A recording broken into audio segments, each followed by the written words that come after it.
आप सबका इस प्रेस वार्ता में स्वागत है। प्रतिपक्ष के नेता हो, चाहे पूर्व मुख्यमंत्री अशोक गहलोत जी हो, चाहे प्रदेश कांग्रेस कमेटी के अध्यक्ष गोविंद सिंह जी डोटासरा हो, कोई बुनियादी बात पर, कोई नीति पर, सरकार के 2 साल के विकास पर, किसी बात पर बहस करने से बचते रहते हैं और बिना बात जुमले पर बात करने की एक तरह से इनकी आदत बन गई है। आज प्रतिपक्ष के नेता ने एक मर्यादाहीन बयान देकर इस लोकतांत्रिक पद्धति से चुने हुए मुख्यमंत्री आदरणीय भजन लाल जी के लिए बोलते हैं। वो BLS का मतलब है बेसलेस स्टेटमेंट। और उसके बाद वो कहते हैं कि हमारी पार्टी में, भारतीय जनता पार्टी में गुटबंदी है और वो और PCC के चीफ गोविंद डोटासरा जमीनी नेता है। निश्चित तौर पर जूली जी जमीनी नेता है। उनके ही कार्यकाल में, उनके ही जिले में थानागाजी के अंदर 2000 एकड़ की जमीन की लूट, जो विधानसभा में मैंने उस प्रकरण को उठाया था, और जिस कलेक्टर ने उस जमीन के अवैध आवंटन को रद्द किया, उसका उसी 3 दिन में स्थानांतरण किसी से छुपा हुआ नहीं। डोटासरा जी के गृह तहसील के अंदर नेक्सा ग्रीन के नाम पर 9200 करोड़ की ठगी वही कांग्रेस के राज में हुई। अखंड भ्रष्टाचार में डूबी कांग्रेस, जिस पर पेपर लीक से लेकर भ्रष्टाचार के प्रमाणिक आरोप लगे, आज वो इस प्रकार के बयान जारी कर रही है। वो भारतीय जनता पार्टी की फूट की ओर इशारा कर रही है, जबकि आप देख रहे हो कि लगातार भारतीय जनता पार्टी के प्रदेश का प्रत्येक कार्यकर्ता आज भजन लाल जी और मदन जी राठौड़ के साथ खड़ा है। गुटबंदी उस समय हुई थी जब कांग्रेस के तत्समय के उप मुख्यमंत्री सचिन पायलट जी और अशोक गहलोत जी अपने अपने गुटों के विधायकों के साथ 35 दिन तक 5 सितारा होटल में कैद रहे। मैं समझता हूं अच्छा रहे, विधानसभा आ रही है। इन 2 साल में राजस्थान की जो आधारभूत संरचनाओं में मजबूती आई है, उस पर वो बात करें। बिजली पर, पानी पर बात करें।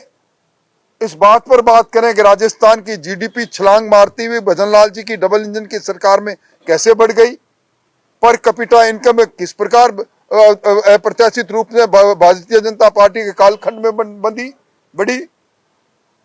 कैपिटल एक्सपेंडिचर के नाम पर 27,000 करोड़ का खर्चा किस प्रकार पिछली कांग्रेस के समय के आखिरी बजट से इस बार ज्यादा खर्च किया गया। किसानों को किस प्रकार 40,000 करोड़ से ज्यादा का लोन दिया गया। किसानों के खाते में 9,000 रुपए किसान सम्मान निधि के जा रहे हैं। राजस्थान का नहरी तंत्र मजबूत होता जा रहा है। ERCP जो राम सेतु जल योजना है वो जमीन पर उतर रही है। यमुना जल पानी का समझौता जमीन पर उतर रहा है। बिजली में राजस्थान आत्मनिर्भर हो गया। इन पर बहस करे तो अच्छा लगे। किसी के नाम के आगे और विशेष तौर पर मुख्यमंत्री जी के नाम का BLS का बेसलेस स्टेटमेंट के साथ जोड़कर इस प्रकार, और पर्ची ना बदल जाए, इस प्रकार की बात कर रहे हैं। ये भारतीय जनता पार्टी है या साधारण कार्यकर्ता जो चाय बेचते थे बचपन में, वह प्रधानमंत्री है। और निश्चित तौर पर हमारे मुख्यमंत्री जी अब गर्व से कहते हैं कि वो साधारण कार्यकर्ता थे, दरी बिछाने वाले कार्यकर्ता थे, और आज राजस्थान के सदर है, राजस्थान के मुख्यमंत्री है। मोटे तौर पर उनके बयान पर मुझे यही बात कहनी थी। हमारे यहाँ संगठनात्मक बैठक चल रही है आज सुबह से। उसके बारे में वित्त आयोग के अध्यक्ष और पूर्व प्रदेश अध्यक्ष अरुण चतुर्वेदी जी, आज हम क्यों सुबह 8 बजे से लेकर रात्रि के इस 8:15 बजे तक यहाँ एकत्रित हैं। हमारे मंडल का को लेकर भी उन्होंने कहा, आपने कहा पानी की बात, वो कह रहे हैं ERCP अभी तक उसको राष्ट्रीय दर्जा नहीं मिला है और यमुना जल समझौता तो 24 महीने हो गए, डीपीआर ही नहीं बनी है। यमुना जल समझौते का डीपीआर को मंजूरी मिल चुकी है, दोनों राज्यों में सहमति हो गई है। वो किस मुंह से कह रहे हैं? अगर वो यमुना जल समझौते के विरोध में है तो खुलकर कहे ना कि समझौता नहीं होना चाहिए। ईआरसीपी के अंदर 19,600 करोड़ के टेंडर भी हो गए, कार्यादेश भी दिए जा चुके हैं, डैम बनकर तैयार है और सारी चीज धरती पर उतर रही है। गंग कैनाल के अंदर कल ही मुख्यमंत्री जी ने 4,900 करोड़ के रुपए के कार्य का शिलान्यास किया है। और सबसे बड़ी बात है कि आज तक अब तक कोई भी किसान आंदोलन किसी भी बात को लेकर कांग्रेस के उकसाने के बाद भी किसान सड़क पर नहीं आया। एक बड़ा आंदोलन कांग्रेस पार्टी जो गाल बजाने के अलावा कुछ करती नहीं, सरकार के विरुद्ध में नहीं कर सकी। ये इस बात को सिद्ध करती है कि सरकार से आम आवाम खुश है और कांग्रेस के साथ आज लोग खड़े नहीं हैं। लेकिन कल गंगानगर कांग्रेस के जिलाध्यक्ष कह रहे थे कि वो सीएम साहब से मिलना चाहते थे, समय नहीं दिया रूपिंदर गुंडा। उन्होंने जरूरी नहीं कि उन्होंने कोई समय मांगा हो, कब समय मांगा, किससे समय मांगा और समय मांगे तो जरूरी है कि उन्हें जिस उस समय में अपनी व्यवस्था के अनुसार मिले। वो विधायक है, उनको कौन कहता है विधानसभा में मामले उठाए ना। जेल जाने के सवाल पर भी कल मुख्यमंत्री जी ने कहा था और पूर्व मंत्री भी इस कतार में लगे हुए हैं, तो डॉक्टर जी ने कहा कि बोले 2 साल में मच्छर तो पकड़ नहीं पाए, मगरमच्छ पकड़ने की बात है। मैं समझता हूं कि ये कहकर वो महेश जोशी जी का अपमान करते हैं। उनको महेश जोशी को मच्छर कहते हैं। मैं समझता हूँ जो उनके साथ इतने वर्षों तक रहे, सरकार में मंत्री रहे, उनको मच्छर कहना मैं इसको एक तरह से अपमान मानता हूँ। अपने ही साथी का अपमान करने की आदत डोटासरा की जाती नहीं है। क्या वाकई सरकार कुछ ऐसे लग रहा है कि कुछ पुराने चेहरों के ऊपर सब एक्शन हो सकता है? देखिए, अब इस प्रकार का बयान देकर चोर की दाढ़ी में तिनका, मैं समझता हूं कि उस तरह की बात वो कर रहे हैं। पाक साफ हो तो डर काहे का है? किसको पकड़ा? आज जेल के सैंक्शनों के पीछे में 200 के लगभग जो लोग पेपर लीक में चले गए, वो कौन थे? इसलिए मैं समझता हूँ कि बुनियादी बातों पर बहस करे तो ज्यादा ठीक रहे और विधानसभा में बहस करे तो ज्यादा ठीक रहे। विधानसभा से बचते हैं, वहां तार्किक आधार पर बहस करते नहीं और यहाँ जुमलेबाजी करने का काम करते हैं। सवाल के जवाब में उन्होंने कहा कि अगर 400 पार आ जाती बीजेपी दिल्ली में, केंद्र में, तो संविधान बदल दिया जाता। मैं समझता हूं कि जिस प्रकार का नैरेटिव उन्होंने कसने की कोशिश की है वो हिंदुस्तान की जनता जान चुकी है। उनके इस सारे नारे के बावजूद उनको ये याद नहीं कि अभी बिहार के चुनाव के अंदर कांग्रेस 242 के अंदर एक आंकड़े में सिमटी रही। अपने गिरेबा में झांक लेते तो ज्यादा ठीक। अरुण जी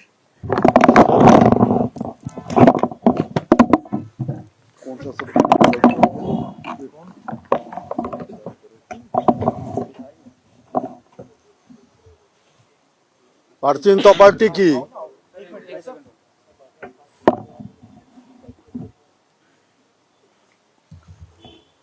मुख्यमंत्री के निवास पर संभाग की बैठकों का क्रम आज भी जारी रहा। 4 संभागों की बैठक 3 दिन पहले पूरी हुई। आज 3 संभागों की बैठकें, पहले कोटा संभाग, फिर जोधपुर संभाग, अभी जयपुर संभाग की बैठक चल रही है लगातार सुबह 11 बजे से अभी तक, जिसमें जहां संगठन के जिलाध्यक्ष से लेकर के नीचे मंडल अध्यक्ष तक ऐसे सब कार्यकर्ता, उस जिले के पदाधिकारी, इन सब लोगों के साथ मुख्यमंत्री और पार्टी के वरिष्ठ लोगों के, जिनमें पार्टी के प्रदेश अध्यक्ष जी, पूर्व प्रदेश अध्यक्ष सतीश पूनिया, सीपी जोशी जी, अरुण, मैं स्वयं था, राजेंद्र राठौड़ जी, राजेंद्र गहलोत जी, नारायण पंचाल जी, ऐसे सब वरिष्ठ लोगों के साथ दिन भर का संवाद हुआ। अलग अलग जिलों के साथ बैठ कर के भी जिलों के विषयों को लेकर चर्चा हुई। मोटे तौर पर संगठन के, सरकार के सब कामों को जनता के साथ लेकर के, जनता के बीच लेकर के जाएं, इसका एक माध्यम सरकार और जनता के बीच में कार्यकर्ता बने, इस विषय को लेकर के मुख्यमंत्री ने अपने आग्रह को सबके बीच में रखा है। साथ ही ये जो एसआईआर का काम चल रहा है, इस एसआईआर के काम में भी सक्रिय रूप से बीएलओ के साथ जुड़ करके जो वास्तव में मतदाता है, ऐसे सब लोगों के नाम जुड़े। इस क्रम में भी आम आदमी को जोड़ना चाहिए, ऐसा सब कार्यकर्ताओं के द्वारा, सब वरिष्ठ कार्यकर्ताओं के द्वारा कार्यकर्ताओं को विषय रखा गया।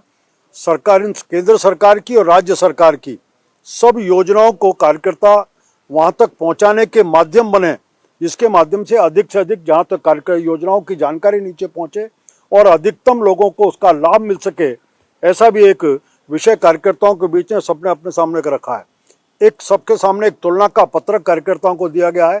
कांग्रेस के 5 साल और भारतीय जनता पार्टी के 2 साल, इस तुलना पत्रक को देकर के भी एक आम आदमी के बीच में विषय जाए कि 5 साल में कई ऐसे विषय हैं जिन विषयों के ऊपर कांग्रेस सरकार ने जहां लगभग केवल नाम मात्र का काम किया, उसका 70-80% तक काम 2 साल में भजनलाल जी के नेतृत्व में भारतीय जनता पार्टी की सरकार ने किया है। इन सब विषयों को लेकर के, साथ ही आने वाले पंचायत और निकाय का चुनाव, इसके लिए अभी से हम तैयारी करते हो, क्योंकि 15 अप्रैल तक ये चुनाव की शुरुआत होने का काम होगा। उसके लिए पार्टी का कार्यकर्ता तैयार रहे। संगठन के साथ साथ सरकार के काम, जनप्रतिनिधि सब मिलकर के हम अच्छे प्रत्याशी छांट करके अपने विषयों को लेकर के जाकर के आम आदमी के साथ संवाद।